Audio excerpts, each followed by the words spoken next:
200 feet, we landed right next to Mansion where the volcano pad. Now guys, we are about to see, this actually is engraved onto the building on our left hand side above the Blackhawk store right there.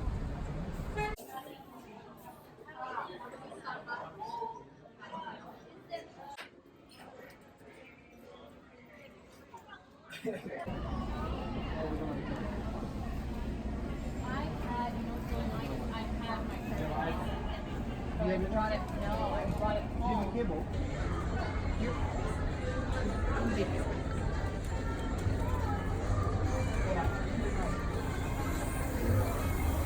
I mean.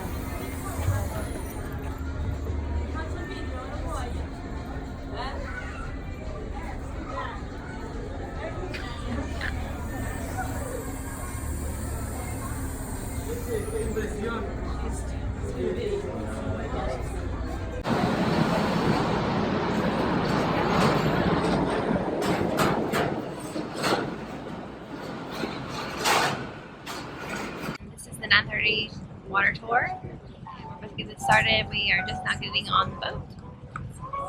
So this is the Chicago First Lady water tour that we are actually going on. So it docks here. This is dock number 1. This is right here.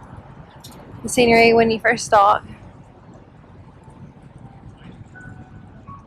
Very beautiful scenery right here in the center of downtown Chicago.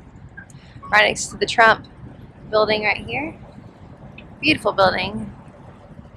A rebuilding phase that would become one of the most architecturally fertile periods in all history, because architects and engineers flocked here from all over. What a great opportunity they had to design to rebuild the second city, and they soon mastered skeletal frame construction, which reduced the former exterior load-bearing masonry walls down from what in some cases became many feet thick, because the taller you built a building, the thicker the walls had to be to hold the thing up.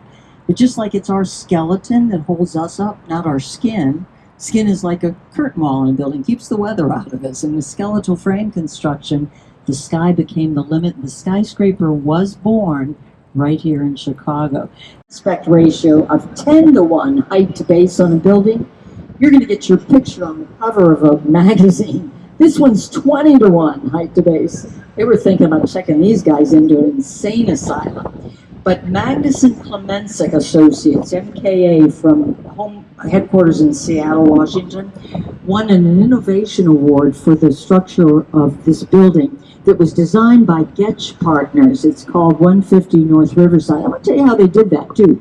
At the base of that building are 16 10-foot diameter caissons, and these caissons go about 110 feet to bedrock in this location and bore into the bedrock about 5 feet, and so that stabilizes the base. At the top of the building, they incorporated what are called tuned to the wind liquid mass dampers.